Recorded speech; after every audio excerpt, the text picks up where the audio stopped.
Sir, আপনি বৈষম্যের কথা বললেন। আমরা খুব এই সাম্প্রতিক সময়ে এসে দেখছি যারা বৈষম্য বিরোধী আন্দোলনের নেতৃত্ব দিয়েছেন তাদের মধ্য থেকেই উঠেছে যে অন্তর্বর্তীকালীন সরকারে যারা এখন উপদেষ্টা আছেন তারা একটা বিশেষ অঞ্চল থেকে উঠে এসেছে। এটাকে কি কোনোভাবেই আপনি বৈষম্য মনে করেন না? দেখুন, যে কথাটি খুব মুখরোচকভাবে উপস্থাপন করা হয় যে এটা চট্টগ্রাম বিভাগের সরকার, 13 জনই চট্টগ্রাম, মানে বৃহত্তর চট্টগ্রাম, চট্টগ্রাম, কুমিল্লা এই অঞ্চল থেকে আগত। এখন উত্তরবঙ্গ কিংবা দক্ষিণবঙ্গ মিসরিপ্রেজেন্টেড হবে কেন? এমনকি রাজনৈতিক সরকারের সময় এই বিষয়গুলো বিবেচনায় নেওয়া হতো। এখন তো যতক্ষণ পর্যন্ত পরিবর্তন না হচ্ছে কোনো ভাবে জাস্টিফাই করা মুশকিল।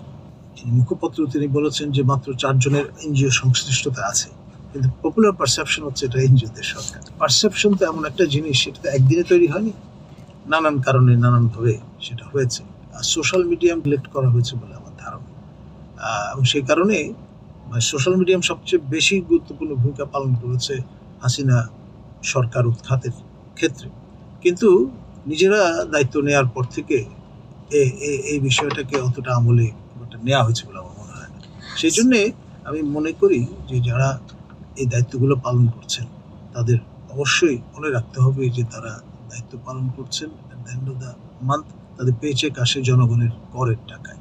এই করের টাকা যাতে আসলে কড়ায় গন্ডায় কাজে লাগে সেই বিষয়টা যেন তারা ভুলে না যায়। অসংখ্য ধন্যবাদ স্যার। আমরা একদম সর্বশেষ খুব ছোট্ট করে একটা প্রশ্ন নিচ্ছি, যেটা আমাদের পাঠক এবং দর্শকরা জানতে চায়। এই বর্তমান অন্তর্বর্তীকালীন সরকারের যে এই মুহূর্ত পর্যন্ত কার্যক্রম, এতে দেশের মানুষ কি প্রকৃতপক্ষে সন্তুষ্টি প্রকাশ করার মতন জায়গায় এসেছেন কিনা? প্রত্যাশা সেইটি কতটা পরিপূরণ হয়েছে এটা নিয়ে এক ধরনের সোল সার্চিং চলছে। এখন একেবারেই পরিপূর্ণভাবে হতাশ হয়ে পড়েছেন লোকজন কিংবা আশা ছেড়ে দিয়েছেন আমি সেটা বলবো না, তবে সোল সার্চিং এর জায়গায় এসে উপনীত হয়েছেন। এখনই সময় সম্বিত ফেরাবার, এবং তারা যদি গা ঝাড়া দিয়ে না ওঠেন তাহলে বিপদের শঙ্কা আছে। তার মানে আপনি বলছেন যে বিপদের একটা শঙ্কা আছে, যে এই অন্তর্বর্তীকালীন সরকারে যারা এখন দায়িত্ব পালন করছেন তারা যদি দায়িত্ব পালনে পরিপূর্ণভাবে ব্যর্থ হন তাহলে বিপদের শঙ্কা আছে। সেটা তো আমাদের মাননীয় প্রধান উপদেষ্টাও বলেছেন যে আমরা যদি ব্যর্থ হই তাহলে রাষ্ট্র বিপন্ন হবে। অসংখ্য ধন্যবাদ স্যার আমাদের বাংলা অ্যাফেয়ার্সকে আপনার মূল্যবান সময় দেওয়ার জন্য।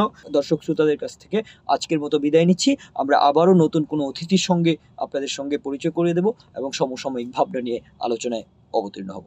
সকলকে ধন্যবাদ, সবাই ভালো থাকবেন। ধন্যবাদ স্যার।